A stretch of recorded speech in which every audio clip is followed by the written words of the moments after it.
What's that, Skip? Shauno's talking about Supercoach again. Let's go.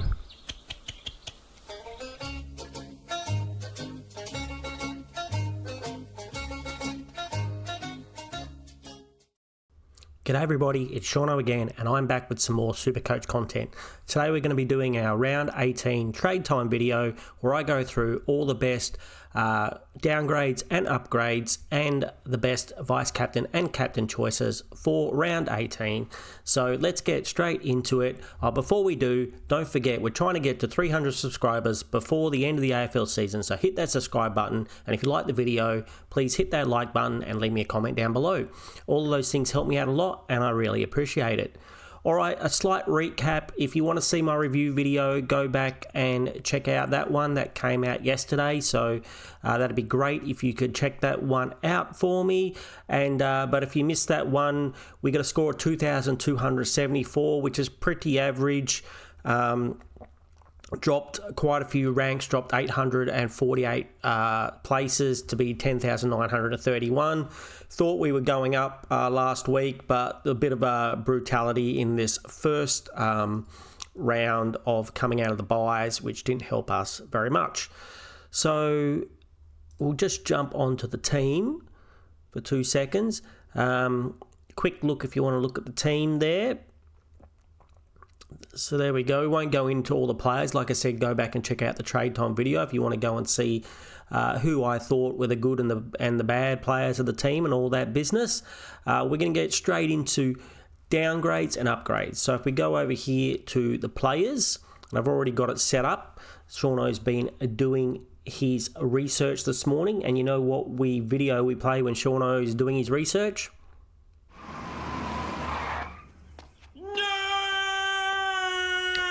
Yep, Shauno's being a nerd this morning. So there are only a couple of rookies that I can see that are on the bubble this week that are probably worthwhile. One is Job Shannon from the Eagles. As an Eagles supporter, I watched this game kind of closely. This kid looks pretty good. He looks pretty good, and with Oscar Allen being out, I can see him holding his position. And with a negative 83 break even, if you need a forward, I think it's pretty reasonable. I mean, we do have to worry a little bit about Minnie McWalter, the coach down there, and he's been throwing rookies in and out and subbing them and everything. But the fact he's playing a key forward, you don't usually use a key forward as a sub. And the fact that he's played quite well, I think he might actually get a run at it. So let's see, what did he score? Negative 83 break even, which is really nice. A 56 and a 94. So if you're looking at a downgrade this week for a player who could actually play for the rest of the season if you're lucky, he could be the one to go. There's also Will Dawson in defence for North Melbourne, coming a break even of negative 30 on the bubble this week. And he's got scores of 51 and 64. In North Melbourne, you would think he has a reasonable chance of staying in the team. I'm not sure of his job security. I'm not a North Melbourne fan or anything, so I can't tell you whether there's someone coming back that's going to take his position, but he looks okay. And then there's not much else out there, really. Not in the reasonable money-wise, not like if you wanted to pay up a little bit more, I guess you've still got Taru, still got the can't seem to see him there, the St Kilda boy. He's a little bit too expensive now, I would think.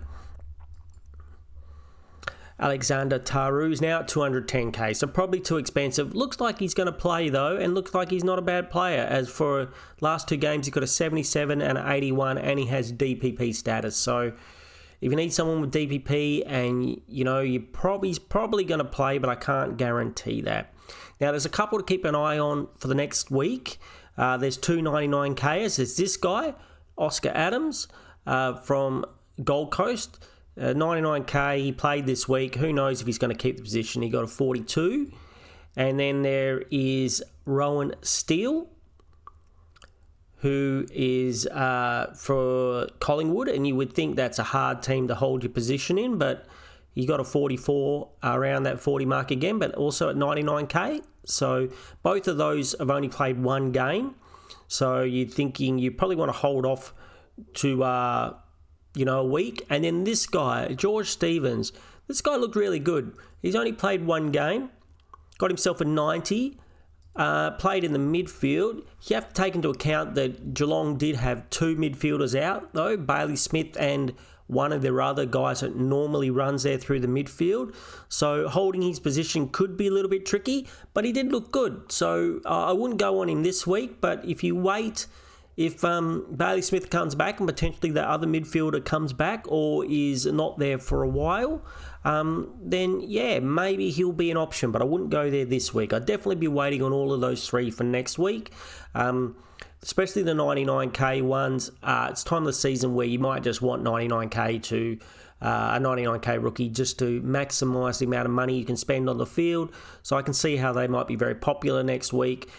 As for job security, I'm not too sure. I think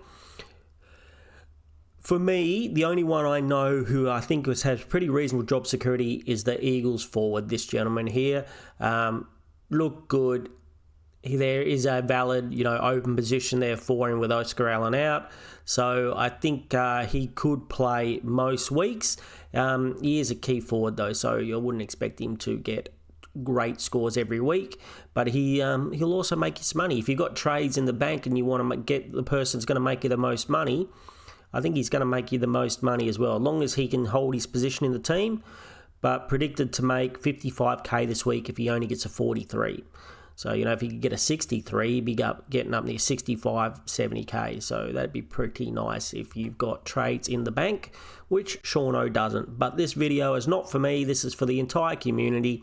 So we're going through the ones that are best for the community. So I think that's all when it comes to downgrades and cash cows this week. If you know of any that I've missed, let me know in comments, and when we do our live videos tomorrow or the next day, we'll have a chat about them and see if we can go into them a little bit more deeper and see if they're going to be good options or not. So let's go now. Let's get rid of all our filters. So I've written down, this time of year you really want to get the primos in, and you really want to go one way or the other.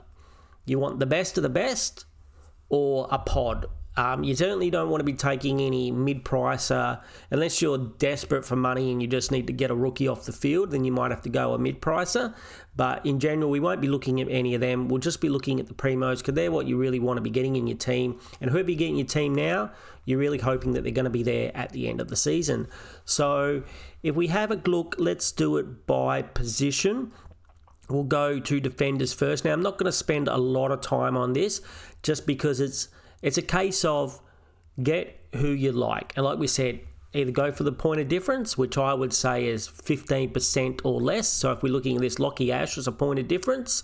So, and he's going at a 110 average. And then you can look at the last 5 rounds, he's still in 5th. So over the whole entire season, he is running in 2nd place for average, and over the last five rounds he's coming at 5th. So he's definitely a top 6 defender at the moment, and probably will be at the end of the year. So at 550, I think he's very good value, and definitely one that you can think about getting. Obviously, Wanganeen Malera has been killing it. He's expensive now, but if you can afford him, get him in. He looks like over the last he has the highest average now out of all defenders, and in the last 5 rounds, he's averaging 126, which is going to be higher than most of your gun midfielders, let's be honest. So he is definitely number 1. Max Holmes, right up there, crushing it, also averaging over 120 in the last 5. So in theory, he's actually coming second in recent form, and we have to really look at recent form, I think, where the last 5 round averages is the place to go, just because due to these positional changes and current form, this kind of shows you hopefully who's going to be the best in the run to the end of the season. Connor Rosie's had a couple of huge games, overall average 109, but 118 in the last 5. So 4th position for the entire season as for defenders. If we go to the last 5 rounds, he's coming in 3rd position. So all of those guys, I would say those 4 are almost locks for being in the top 6. So if you haven't got any of those guys, I mean, they're definitely ones, if you can afford them and you're getting a defender this week, that you can jump on.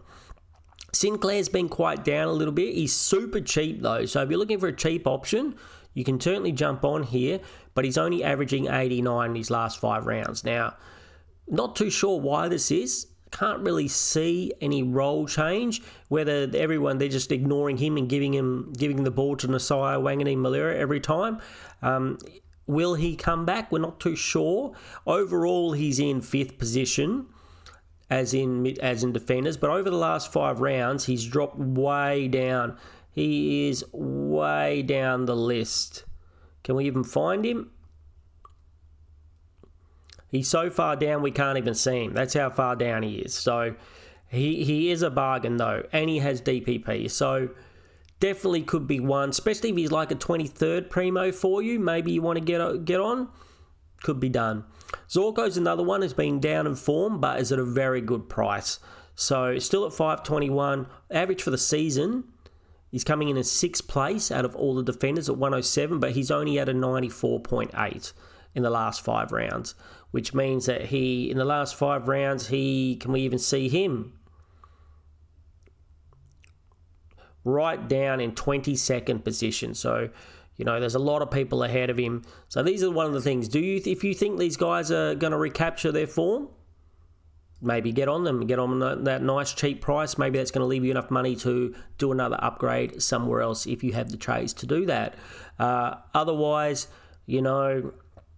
it's probably going to be a case of who you can afford. If you can afford these guys that are in cracking form, probably jump on them and just hope that they continue that form.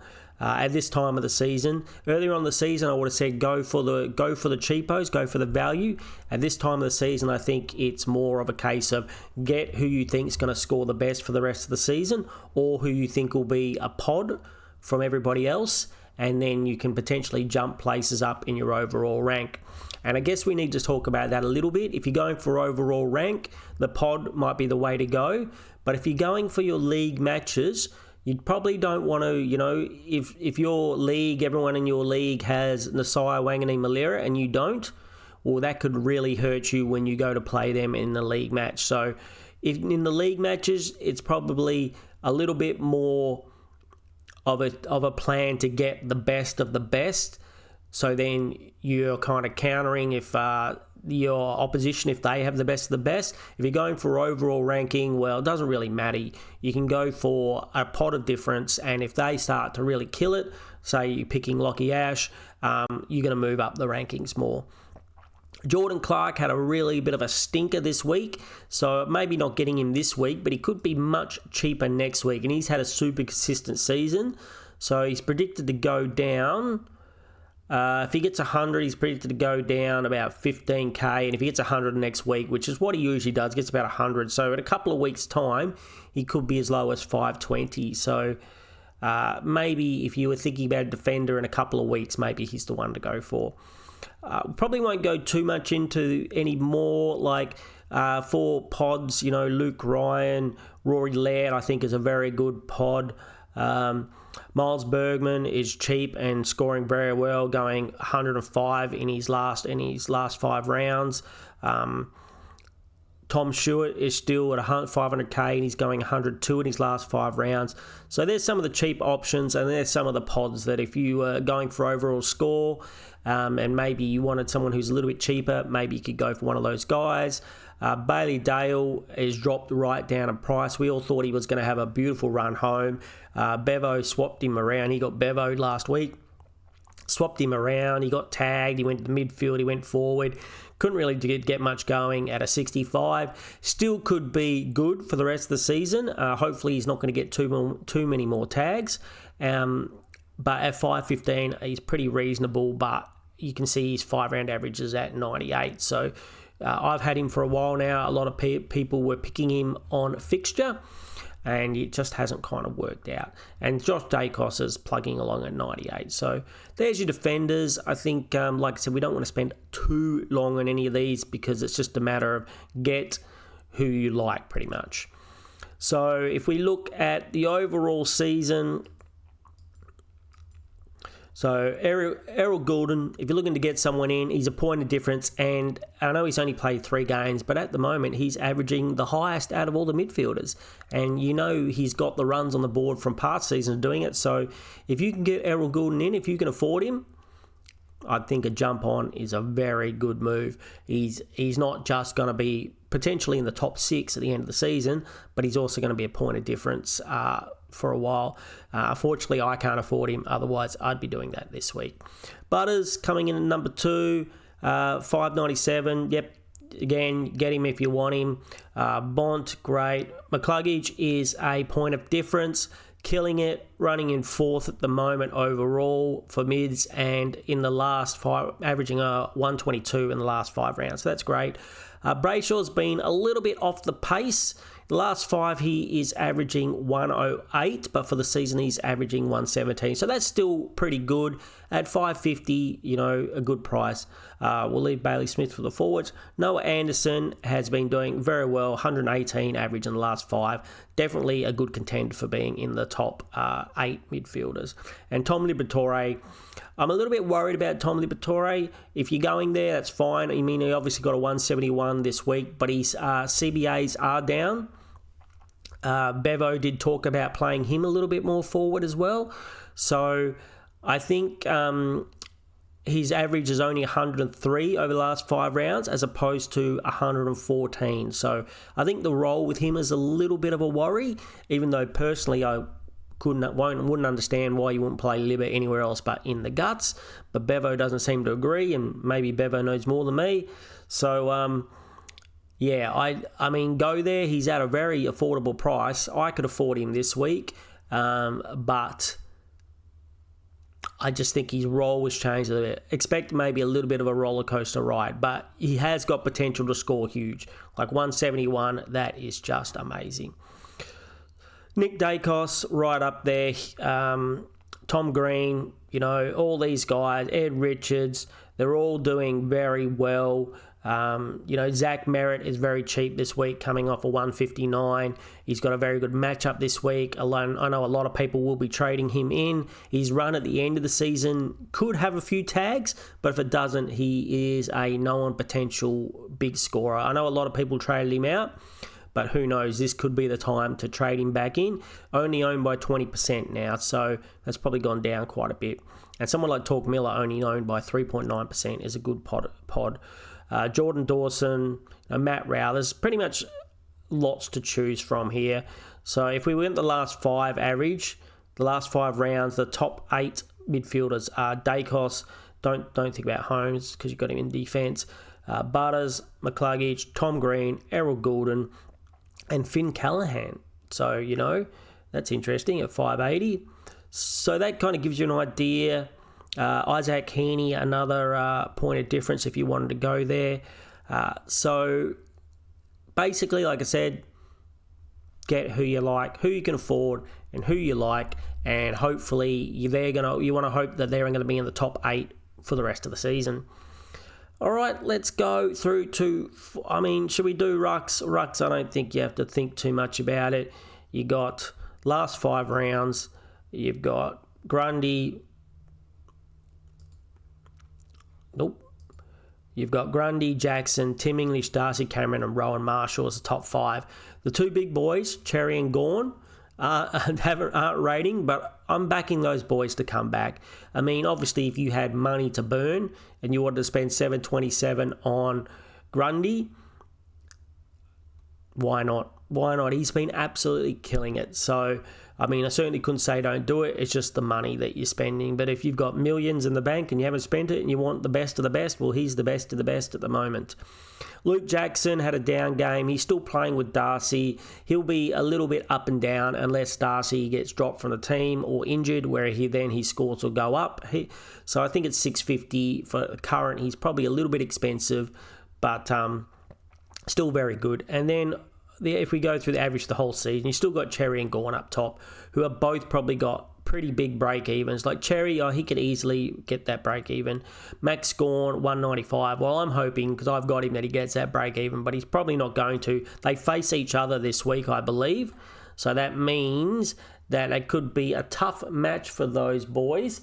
Sherry versus Gawn, even though I know that Sherry kind of beat Gawn pretty badly last time they played, but you'd expect that two big boys kind of cancel each other out. So I'm not expecting a big score from either of them this week. We'll go with captain choices. We'll go into a little bit later. So no more on rucks. And then forwards. I think forwards is the most interesting and tricky one. So obviously if you don't have any of these big boys, averages overall the season, you got Jackson number 1. A lot of that is to do with the times when Darcy wasn't in the team and he was number 1 ruck, but he's still doing very well, even when Darcy is in the team, he's playing like a midfielder. So I think this 80 is definitely a floor game for him. You can expect around 100 most weeks. So in the forward line, in the ruck, a bit worried. In the forward line, I think it's pretty safe. McRae coming in number 3, Bailey Smith coming in number 2, Nick Martin at number 4 as overall average, and Isaac Rankine in number 5 after his big score of 130 this week. He's very cheap, so I understand if you're going there, but I wouldn't expect that 130 every week. And also be aware that his CBAs are definitely down from when he was averaging good scores. He scored 5 goals, I think it was, to get that 131, and he wasn't looking very great.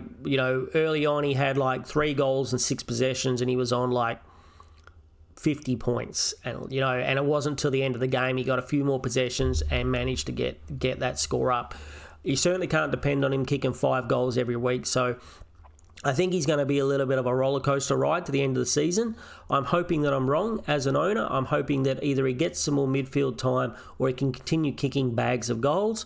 But at that price, I think if you need a bargain in the forward line or in the flex, I think it's a fair pick. Just know that it could be a bit of a roller coaster ride. And Matthew Kennedy coming in at number 6, 500k, very overlooked this season, got 104. He seems to be pretty consistent, so I think you can definitely go there. Petrarca under 500,000, had a bad week this week. Sam Darcy still under 500,000. You could go there. All these ones, like there's a whole group of them, from Rankine, Darcy, Warner, Caleb Daniel. You got Jason Horne-Francis that's really cheap. There's a whole heap of them that are all around that 450 to 500 mark, that if you're looking for a bit of a bargain, you can get on there. But as for the top 5, if we go to the last 5 rounds, it's Jackson, Smith, Brian Myers. Did we get his name wrong? We got his name wrong. I'm sorry. We'll do one of these just for him. Me fail English? Me fail English? That's impossible. Thank you, Ralph Wiggum. So hopefully I didn't get his name wrong, but he's been on a little bit of a fire over the last 5 rounds at just under 500k. Liam Baker has actually got a 39. This is why you're worried about getting him in the team, and he plays for the Eagles, but he has been scoring pretty much 100 every week before that, even though you'd pretty much vomit in your mouth if, and then try not to swallow it if you got a 39 after you paid 500k for him. So I'd still probably avoid him. Kennedy and McRae. So that seems the top 5 or 6 mids seems pretty solid. The top 4, Nick Martin's in there as well. He's had some big ones. I think he's got DPP. His matchup this week is very good. So I think he's one you can definitely go there, especially if you've got someone like Campbell Gray in defence on the forward line where you could swap and get a bit of coverage with him. Something definitely I was thinking about this week. So he's one at a reasonable price as well. Whether he's going to be outperform some of these 450 guys like the Rankines or the Petrarchs of the world, I'm not too sure. But he certainly, over the last 5 rounds, he certainly is. So I think the forward line, that's why I think it's a bit tricky. There's lots of those like 450 to 500k players, and you just don't know how they're going to perform. Like, Horne-Francis was killing it early on in the season, and then he got tagged and he wasn't, and then he got injured, and he came back and he did okay, and then he got injured again, and then he hasn't scored very well. So it's been a real roller coaster with these forwards, and the only ones who I think are pretty much safe as houses is Jackson, Smith, McRae. I think Martin is pretty safe. And all the rest, I think, are going to be a bit of a roller coaster ride. Even Martin, who shows you can get a 68. All the rest, I mean, they're pretty much all a bit of a roller coaster ride. There's no guarantees. There's no one that says, oh, he's going to get 100 plus every week, unless you're a Bailey Smith, which you can really think that that's going to happen. Okay, so that was our... Do we have any others? So, yeah, so I think there gives you some options, hopefully, out there in the community. If there's anyone else you're thinking of, hit me up in the comments and let me know, or join me in the live videos later on the week and we'll have a chat about it and see if I think that's a good decision. Not that really my opinion matters. If you think it's a good decision, it's that time of year to go for it, you know. If you want to take risks, take risks. You know, the season... You're not winning, unless you're in the top 50 to 100, you're not winning the 50k anymore. It's time to have a go. You get a point of difference. You still might win the 2k, you know. If you have a decent team, you still might win the 2k on any particular week. So that's why a point of difference could be pretty good. Or you could just lock in the best of the best, which you can afford, and try and get your highest ranking. Maybe, you know, your ranking is at, 2,000 or something, or 1,100, and you want to get in the top 1,000, and that'll be the best ranking you ever had. Yeah, go ahead and do that. Whatever makes you happy. It's a game, and we all want to play the game. So for captain and vice captain choices, we'll move along. I think let's have a look over here at the matchups each. So we've got Carlton and Brisbane first up. I guess you could put a sneaky vice captain on some of the Brisbane boys. That's a Marvel Stadium, so it'll be undercover. So if you wanted to have to go at like a Zorko or a Neil Sow or a McCluggage, if you got him, would probably be a good option. Understand, I don't think there's anyone from Carlton that I'd be picking. Gold Coast and Collingwood. Dacos has been in great form, even though there was a rumour that he had a slight illness this week. Lots of the flu and COVID and stuff going around at the moment, so hopefully he's okay. Hopefully it doesn't affect him a little bit. If that scares you and makes you think that maybe he's not going to be at his best, maybe don't go the vice captain on him. I think I still might take a risk, as you can see that I've got him at the moment as my vice captain. So if you're going for Gold Coast, maybe a sneaky Noah Anderson for vice captain. Probably wouldn't risk anybody else with Gold Coast. I mean, you could try Matt Rowell, but I think you probably, against Collingwood, I think there could be a tough matchup for those guys. Western Bulldogs versus Adelaide. So I guess you can try Bont or Dawson, both of those. How's that? Just while we think about it, Dacos is against Gold Coast, and Gold Coast don't tag. He's got 116, 149 and 75. So that's why I like Dacos this week. Bont is versus Adelaide. I believe he doesn't have a great... Yeah, he doesn't have a huge record against Adelaide. 119, 112 and 88. Has been in up and down form the last couple of weeks. This game is at Marvel Stadium under the covers, so hopefully it'll be a good for him. I don't know, maybe that's not so good. Maybe he prefers a really wet, contested game where he's in there, getting lots of contested possessions and lots of stoppages to get him a big score. But I think he's still a valid option. Adelaide, if you've got Jordan Dawson, maybe give him a go. How does he perform? Against the Bulldogs? 105, 92, 81. So not too good, his recent form. So maybe give him a miss. Who else we got the next game? You got GWS and Geelong. So a sneaky one on Holmes, or maybe you want to give Bailey Smith the week to see if he's recovered for his illness before slapping a vice captain on him. So maybe you go vice captain on Holmes if you like. Everyone predicted him to go really big last week. He didn't. Maybe this is going to be his week. How has his matchups been?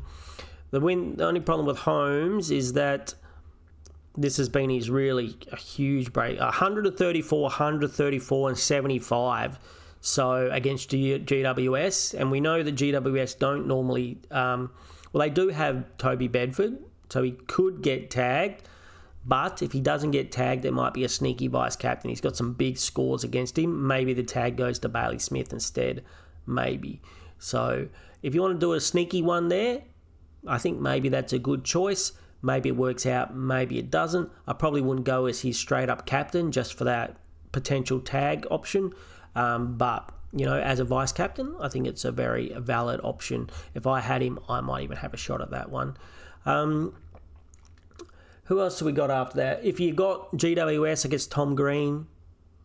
Tom Green could potentially be the green machine, not Toby Green, who tried to, elbow someone in the throat from my team last week. Good old Toby Green. I don't understand how you can make such a dirty player the captain of your team. Sorry, any GWS supporters, but he is. And if he's not trying to kick people in the head with his studs, he's trying to elbow them in the throat as they're running towards him. Projections 125, 78, 95. So not great against Geelong. Down there at Geelong State. Oh no, it's at GWS Stadium, but so maybe not Tom Green either. Now, then you've got Freo and Hawks.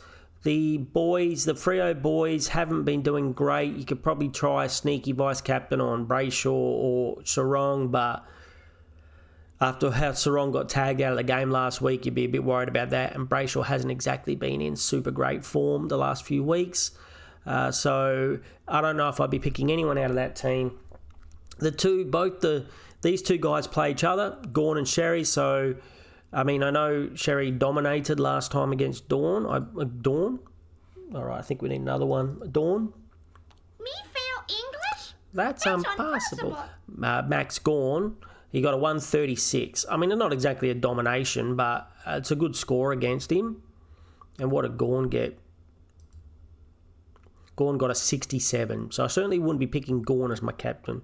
Sherry may be an option, but I think coming to the later rounds, we're now looking more of who's going to be your captain option, not your vice captain. So captain, a lot of people, you might be tempted to go Wanganeen Malira, but he's playing Sydney, so he could get the James Jordan tag. So I'd be a little bit worried about doing that, even though he's in spectacular form. If you've got Goulden, I reckon this could be a sneaky one to get Goulden. If you've got Errol Goulden, 80. Whoa, I suppose say killed it 85, 62, 71. Well, he doesn't have a great record against them, so maybe not. But maybe if you just want to swing for the fences, maybe it is. But I'm not too sure why he would not have a good. Maybe Winhager could go to him. I guess St Kilda potentially could go to him or Heaney. I guess that's a possibility. And in the last game, I think one of the better options for your captain is Zach Butters. Now, he doesn't have a great record against the Eagles, but this, 117, 94 and 58. But this is a pretty average Eagles midfield, and he's at home in Port Adelaide. I can't see Butters or Rosie, a sneaky Rosie, really racking up the pill this week. I really see them as getting very, very good scores this week. So that's your vice captain and captain choices. Now, I just realised I forgot to tell you guys who I'm doing as my trades. So I don't really want to trade as I've only got 4 trades left. But Jai Cadwell hurt his ankle. I heard he's going in for surgery. So I'm thinking, even though we haven't seen how long they're saying he's going to be out for, I'm thinking if you're having ankle surgery, that's not going to be more than 1 week, right? Probably going to be 2 to 3 weeks, if not longer. And then when you come back, you're running around on a sore ankle. So for me, I think he's a must trade this week. So I'm going to trade him. And then there are several options. So if we went to players that I can afford, I just want to do a straight swap and use one trade. So players that I can afford. Now, so I could go Libba after his 171 last week, even though I said I'm a little bit worried about his role and the being bevoed. Hewitt, I'm staying away from anyone at Carlton at the moment. They just don't seem to be playing good footy. I could get Rosie. Now, I like this pick. Now, this is the pick that I would seriously be considering. If it wasn't for the structure of my team. So I'm thinking Rosie could go huge this week against the Eagles, and I think he's obviously in the top 6 in his line and defenders. The problem is for my team, if you can see my team over here, I've already got 2 players that have got mid-defence eligibility, as in Sheasel and Doherty. And at the moment, I've got Saad El Halouli on the bench here, but he's not in the back line. So even if there's an injury, I can't get them back. You know, if Mills get injured, I can't get them back without making another trade. But I could do that trade, though. I could trade out like a Gray and get a 99k rookie, or maybe I could put Tom McCarthy back there and then use him to swing back that way. But I've already got 2 players I can do that with. So where I can't do that is in the forward line. I've got no coverage on the bench of the forward line. If one of my forwards gets injured, like we had Bailey Smith drop out this week, we had Sims play. Sims only got me a 30, which is a disaster. At least if a midfield doesn't play, I've got Zach Johnson playing from Essendon, and he seems to be getting reasonable scores. I'd much prefer to have Zach Johnson on the field as coverage than Sims, who's averaging about 40 at best. So I think the call for me, the other one I'd really like to consider is Zach Merritt. He's got a great matchup this week. If he gets his midfield time and doesn't get tagged, you can see he's got a massive ceiling. He does have a rough end to the season, though, as in potential tags. So they're no guarantee they're going to get tagged. Every week we think someone's going to get tagged who doesn't. So he's a very good price. And if you're going him this week, I could say, I don't think we mentioned him in the upgrades, but he's a good price and he could really, pop off and get you some massive scores. I think the man that I have to get, though, what we're going to do to make it easier to find him, we'll just chuck Petrarca up there. It gets me coverage. So I've either got a choice out of Nick Martin or Jack Macrae. Now, if I had Nick Martin, I could swap into the back line with Campbell Gray. But I think I just want to go for who I perceive as the best and potential to get high, ceiling scores. Now, we've seen Nick Martin can do that. He got like 160 a few weeks back, but I don't think he's going to do that every week. I think this week he might do it because I think they play Richmond this week, so Nick Martin could score 1 million points. But I think from now to the end of the season, I think Macrae is going to do better.